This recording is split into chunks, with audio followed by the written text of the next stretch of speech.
मेरे साथ एडवोकेट सैयद हसन हैं जो आज़ाद समाज पार्टी के खजौली विधानसभा के उम्मीदवार हैं।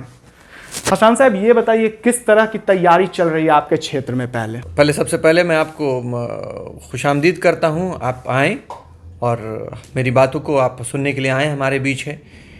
खजौली विधानसभा जो हमारा है एक मिथिलांचल का एक बैकवर्ड एरिया है।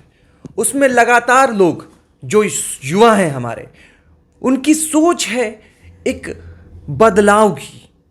उनकी सोच है कि हम किस तरीके से आगे बढ़ें, उनके अंदर जज्बा है। लेकिन खजौली विधानसभा में ना तो शिक्षा पे, ना रोजगार पे, ना विकास के मुद्दों पे आज तक काम हुआ है।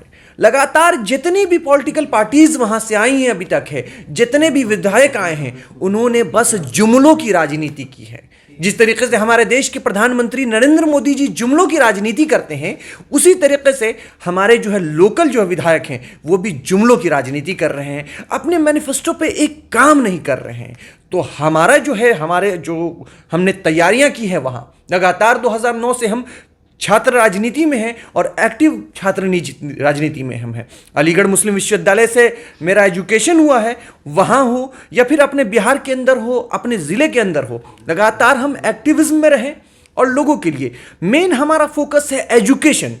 बाबा साहब भीमराव अंबेडकर की सोच है। बाबा साहब भीमराव अंबेडकर का कहना था, किसी भी समाज को अगर आगे बढ़ाना है तो उसके अंदर एक बेहतर शिक्षा की व्यवस्था करो।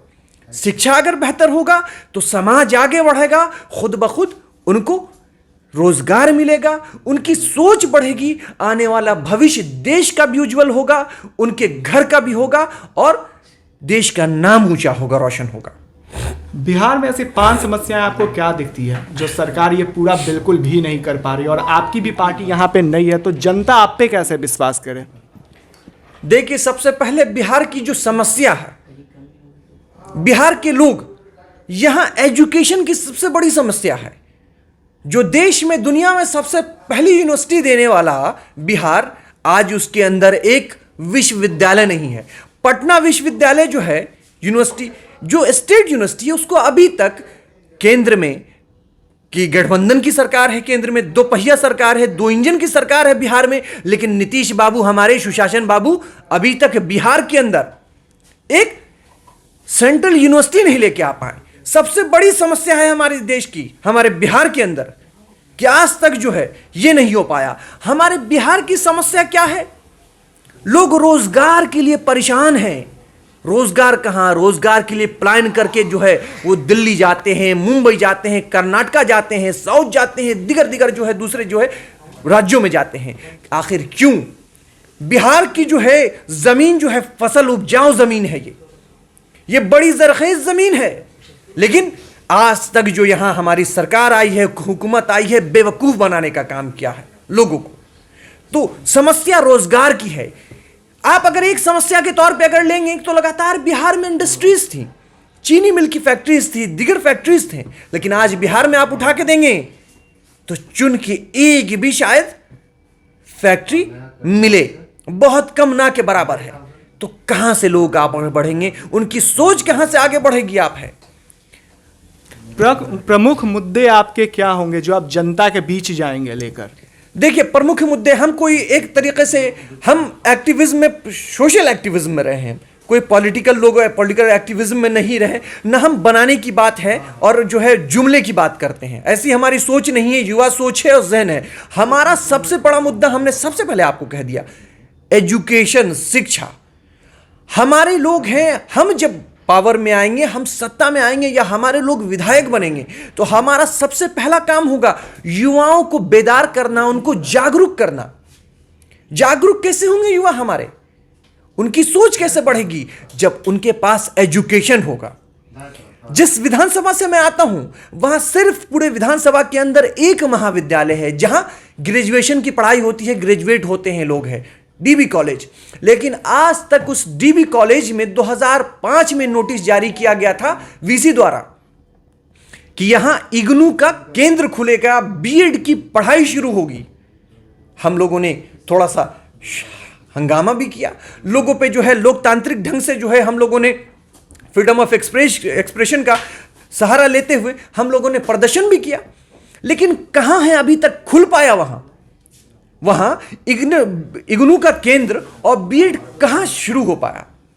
क्या ये वहां के लोकल विधायक की जिम्मेदारी नहीं है? वहां के लोगों की जिम्मेदारी नहीं है? तो अगर आप सोच लीजिए, मैं खजौली के जनता से अपील करता हूं और बिहार की जनता से कहना चाहूंगा कि अगर आपके विधायक का विकास हो रहा हो, आपके विधायक का पर्सनल विकास हो रहा हो और क्षेत्र के युवाओं का, बुजुर्गों का, क्षेत्र का अगर विकास नहीं हो रहा हो, तो समझ लीजिए आपका विधायक भ्रष्ट है। भ्रष्ट नहीं, महाभ्रष्ट कह सकते हैं आप है। एक सवाल यह है कि मौजूदा विधायक अभी वहां पे राजद के हैं। तेजस्वी यादव की भी बात कर लिए तो बेरोजगारी दूर करने की बात कह रहे हैं, नौकरियां देने की बात करें, क्या लग रहा है ये जुमला है? बिल्कुल ये जुमला है। तेजस्वी जी अपने विधायक से पूछें, तेजस्वी जी अपने विधायक से पूछें कि 5 साल में उनके विधायक ने क्या काम किया और किस आधार पर उनको टिकट दिया गया वहां से। आप पॉलिटिकल पार्टीज नहीं पूछती है अपने विधायकों से कि आप अपने क्षेत्र में क्या है, अपने क्लासेस नहीं लेती है उनकी। आप क्षेत्र में जाएंगे, क्षेत्र की हालत इतनी बुरी है हमारे क्षेत्र की कि आप आज बिहार है, आपको नहीं पता चलेगा कि आज आप 2020 के बिहार में आप है। सड़कों की हालत देख लें आप उठा के है, नालों की हालत देख लें आप उठा के देख ले हैं, शिक्षा की हालत देख लें आप है, बद से बदतर है। जो उनका मैनिफेस्टो था उस पर तो काम नहीं किया आपने मुद्दों को की राजनीति की ही नहीं आपने, तो आप किस तरीके से आप दोबारा वोट मांगेंगे? तो खजौली की जनता बेवकूफ नहीं है, खजौली की जनता बेवकूफ नहीं है जो इनकी बातों को सुनेगी और इनके बातों में फिर से आ जाएगी।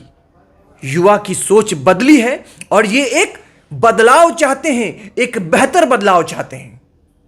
क्षेत्र में भी आप गए होंगे, वहां का जो जनता का मूड है वो कैसा लग रहा है आपको, ये बताइए। जनता का मूड बिल्कुल बदला है और जनता का मूड पॉजिटिव है।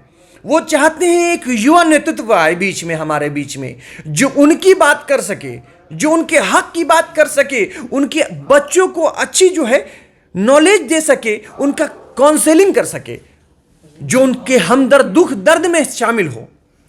तो ऐसी व्यवस्था चाहते हैं वहां के लोग और हम उम्मीद करते हैं और हम पूरी कोशिश करेंगे इस उम्मीद पे, अपने क्षेत्र के लोगों की उम्मीद पे मुकम्मल खड़ा होने की कोशिश करेंगे हम। चलिए, ये हमारे साथ थे सैयद हसन, जिनका साफ कहना है कि इस बार जो जनता है वो बिहार में बदलाव चाहती है और इस बार हमारी सरकार बनेगी। ऐसे ही तमाम अपडेट्स आपको HS बिहार देते रहेगा। अभी के लिए फिलहाल इतना ही, नमस्कार।